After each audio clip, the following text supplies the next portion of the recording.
Hello दोस्तों, केना छी अहाँ सब? अहाँ सबके स्वागत करै छी एक और नया ब्लॉग में। चलू आइ के ब्लॉग में अहाँ सबके देखाबऽ जा रहल छी होटल जाकर राजमा चावल बनाबऽ के एकदम आसान तरीका।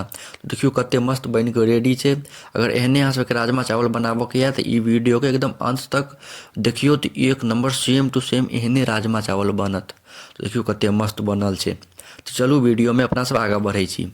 तो देखियो सबसे पहले राजमा के रात भर एक रात आराम से फूलले धऽ देबै पानि में।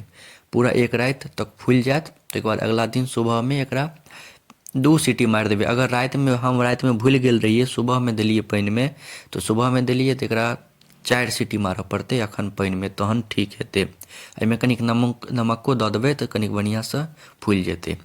तो देखियो अब गैस पर चढ़ा देलिए एकरा। कुकर में ओते पानि धऽ कऽ फेरसँ सीटी मारि देबै। ठीक, देखियो एते फ्लेम पर सीटी 4 सीटी। एक बाद इम्हर जाबऽ सीटी मरेतै तब इम्हर 2 गो टमाटर, इम्हर 3 गो प्याज और बारीक कटल धनिया पत्ता काटि लेब। ठीक, ओहिके बाद इम्हर लहसुन और अदरक और हरी मिर्च एकर पेस्ट बना कऽ तैयार कर लेब। देखियो एहिमे कनिक पानि धऽ देबै। ठीक, आ एकरा बढ़िआँसँ पेस्ट बना लेब। देखियो कते सुन्दर पेस्ट बनि कऽ रेडी छै। देखलिए एक नंबर रेडी भऽ गेलै। अब इम्हर 4 सीटी लागि गेलै तऽ देखियो अब बढ़िआँसँ फूलि गेल छै राजमा। एकरा अब निकालि लेबै अलग बर्तन में। ठीक, अब फेरसँ प्रेशर कुकरके गैस पर चढ़ा देबै। एहिमे एते तेल ढारि देबै। ठीक छै, अब तेलके गरम होले धऽ देबै। तेल गरम भऽ जेतै ओहिके बाद ओहिमे जीरा, तेजपत्ता और सूखा लाल मिर्च ई तीनू खसा देबऽके छै। तऽ देखियो अब तेल गरम भऽ गेलै तऽ ई तीनू खसा देलिए। ठीक, अब इहो तीनू गरम भऽ जाएत, पकि जाएत तऽ ओहिके बाद एहिमे प्याज खसा देबै। ठीक, ओहिके बाद आब तुरत्ते टमाटरो खसा देबै जे कटने रही टमाटर। ठीक, ओहिके बाद लारि चारि देबै कनिक। ठीक छै, आब एहिमे अपना सब हल्दी खसा लेब। ई 1.5 चम्मच हल्दी खसा लेब, काफ़ी छै। ओकर बाद नमक अपना सब 2.5 चम्मच खसा लेब। 2.5 चम्मच काफ़ी है। 250 ग्राम राजमा छै तो ओहिमे एते सामग्री सब लगतै। तो ओहिके बाद फेर बढ़िआँसँ लारि चारि लेब। ओहिके बाद एहिमे ई जे पेस्ट बनेने रही अपना सब से बढ़िआँसँ ढारि लेब। पानि वानि पूरा पोछि पाछि कऽ बढ़िआँसँ ढारि लेब। ठीक, पानि वानि लगा कऽ बढ़िआँसँ ढारि कऽ लारि चारि लेब। ठीक छै, ओहिके बाद अपना सब फेर अब सूखा की कहै छै लाल मिर्च पाउडर डालि देबै 2 चम्मच। ओहिके बाद धनिया पाउडर डालि देबै सेहो 2 चम्मच। ठीक छै, ओहिके बाद फेर बढ़िआँसँ लारि चारि लेब। आब एकरा कनिक देर तक लारबै चारबै बढ़िआँसँ।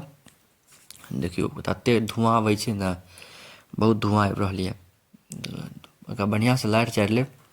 250 ग्राम राजमा छलै, ओहिके लेल एतेक सामग्री सब छै से देख लिअ। अगर अहाँ सबके नहीं समझ में अबैत हैत तऽ हम अपन डिस्क्रिप्शन बॉक्स में लिख देब सब सामग्री के नाम सब।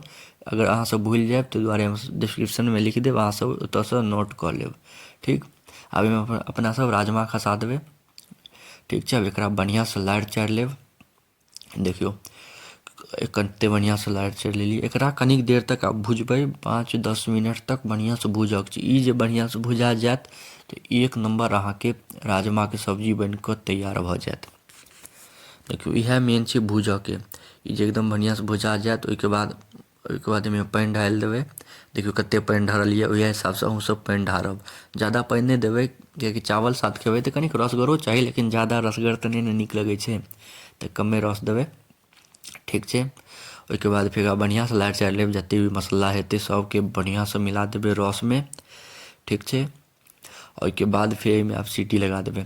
एकदम पहिले बढ़िआँसँ एकदम बढ़िआँसँ जतेक भी हैत सबमे लागल मसल्ला सब छोड़ा लेब प्रेशर कुकरमे सँ। आब एकर ढक्कन लगा देबै। ढक्कन लगेलाके बाद अब 1 सीटी काफ़ी छै।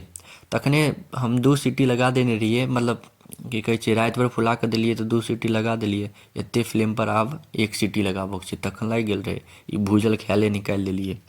आब देखियो 1 सीटी लागि गेलै। आब तैयार भऽ गेलै सब्जी एकदम खायवला। देखियो कते मस्त भऽ गेलै। एहिमे जे बारीक कटल धनिया पत्ता तैयार केने रही से धऽ देबै।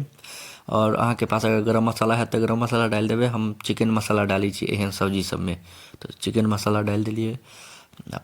बढ़िआँसँ मिला कऽ चावल साथे खाउ, एक नंबर लागत खायमे, की बताउ अहाँ सबके। तऽ 250 ग्राम राजमा चावल छलै, ओहिमे एतेक बनलै। हमसब 3 आदमी छियै तऽ 3 आदमी लेल काफ़ी छै। 250 ग्राम राजमा छलै। हमरा सबके एम्हर 120 रुपये राजमा दै छै। तो देखलिए कते मस्त बनले। अहाँ सब बताओ अहाँ सबके केहन लागल। अहाँ सबके एते देर तक देखो के लिए धन्यवाद। नीक लागे तो लाइक कमेंट शेयर सब्सक्राइब जरूर करब।